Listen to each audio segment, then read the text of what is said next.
Hej.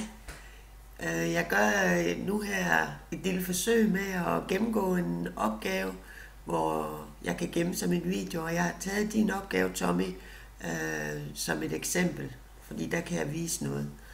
Det første, jeg gør, når jeg skal rette ind i jeres opgaver, så finder jeg ud af, hvordan I til det, jeg tænker, det er, at jeg slår koder til. Det gør jeg her. Fordi så kan jeg foruden det bogstaverne jo også se de kommandoer, jeg har givet. Her har jeg givet en kommando til tabulering.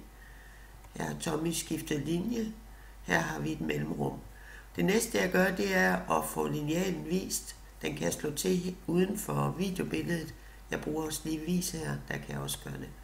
Fordi så kan jeg følge med i, hvad der foregår her. Hvis vi nu kigger på den her løsning, som Tommy har lavet, så har han jo lavet side. Få hoved, jeg dobbeltklikker lige, det har han lavet her. Der kan jeg se, at han har brugt et standard sidehoved. Det er den der. Hvis man synes, de er grimme, så for eksempel at kantstregen er grim, så kan man jo bare vælge kanten her, som jeg gør her, og sætter den på her. Vi lukker sidehovedet, bare ved at klikke hernede. Så har Tommy skulle skrive adressen, og der har han sat en tabulering. Der lægges egentlig også op til, at der bliver sat en tabulering her, det kan jeg jo lige gøre, så vi får en lige venstre kant. Og tabuleringer, der går I jo herud. Det er en venstre tabulering. Og så kunne jeg jo sige, at jeg vil have den i 8. Og så trykke en enkelt gang på tab. Og tab. Nu kan jeg så se, at det er jo måske lige stor afstand, men det kan jeg jo heldigvis ændre. Markere. Og så kan jeg jo bare trække det lidt tilbage, så jeg synes, det er passende. Lidt mere, hvis jeg vil det. Sådan. Så skulle I jo indsætte billedet, og der er selvfølgelig sat klude. Og jeg kontrollerer altid, om jeg kan flytte med billedet, uden at hele teksten rykker. Det kan jeg. Det bør I også gøre, hvis I ikke kan det. Det er jo den her med tekstombrydning med hunden, hvor man vælger bag eller foran tekst, hvis man gerne vil have at kunne flytte frit med billedet. Så går jeg længere ned, eller jeg tjekker faktisk lige først, har Tommy ændret marken, og det kan jeg se, han har gjort. Markens sideopsætning. Nogle af jer har ikke gjort det, I har brugt den her indryk. Det er ikke det, den er beregnet til. Det er det her stykke, I skal have flyttet. I kan også gøre det med musen. Se min mus nu.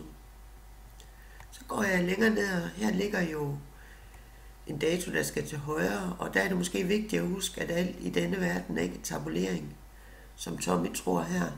Tabulering er jo egentlig kun, når man gerne vil have noget i kolonner. Har man ikke brug for det, så behøver man ikke bruge tabulering, man kan justere. Jeg sletter den lige, trækker ned mod mig selv, bruger backspace, og så bruger jeg højrejustering. Det er rigtig smart, og det er dovent.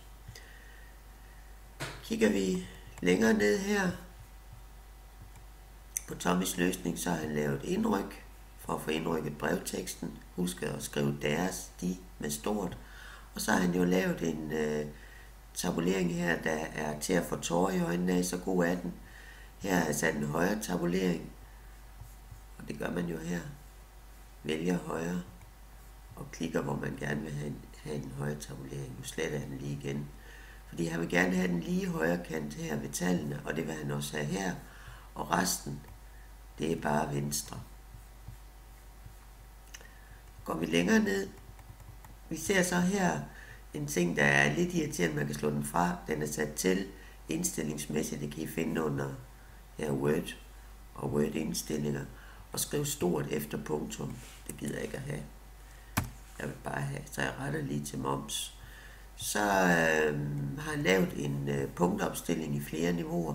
Og det kan jeg forvisse jer mig om ved at lave et linjeskift. Så kommer der et B. Hvis jeg nu gerne vil have et total, så skulle total komme helt automatisk. Det burde I lige prøve alle sammen, om I har det, for det har I mange af jer ikke. Den ligger også her, og man kan vælge forskellige typer. Så går vi længere ned, og der er jo den lille tegning. Hvis man gerne vil have mønster i, tror jeg har hjertet her, jamen så er det jo fyldfarve til figuren, og så kan man jo vælge alle mulige mønstre. Nu vælger jeg det her. Så er der pilen, som ligesom går igennem med hjertet, og der tegner I en pil. Jeg kan ikke huske, om det er en blokpil. Jeg tror, jeg har brugt en almindelig pil. Lad os lige finde figuren. Det kunne jeg forestille mig, jeg har. Jeg tegner pilen. Og så kan jeg jo gøre alt muligt med den pil. Nu kan jeg stadigvæk rigtig huske, hvor jeg gør alle de der ting med pilen. Så jeg markerer bare pilen, og så bruger jeg højre musetast. Og så kan jeg jo, for at den her menu, det ved jeg, den ligger altid til sidst, formatere objekt, så kan jeg jo sige, at jeg gerne vil have den stiplet. Jeg vil gerne have den tyk, rigtig tyk.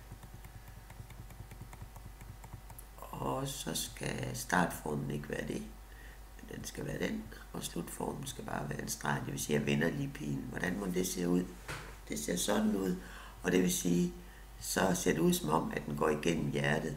Der er en af jer, tror jeg, hvor jeg tjekker, det er vist dig, Henriette, der har tegnet det. Tegnet pilen der, tegnet en lille pind der, men det kan altså laves på den måde. Så har Tommy også sat en kantstreg hele vejen rundt. Det foregår her. Hvis vi lige får slået væk fra figuren, så har vi det her. Kanter og skygger, sidekant, og der kan man jo vælge alt muligt. Jeg vælger hjerter. Så skal man jo nederst, der skal vi have sat sidenummer. Og det kan man, hvis man står i startsiden, så går man i indsæt, og så kan man sætte sidetal på. Og så skal der være en kantstreg for oven, den har Tommy ikke sat. Det der er det vigtige, I står nede i sidefoden. Mange af jer sætter den, så kommer den der, mange af jer den sætter den her. Jeg vil gerne have den på alle sider. Jeg kan se, den er på alle sider nu.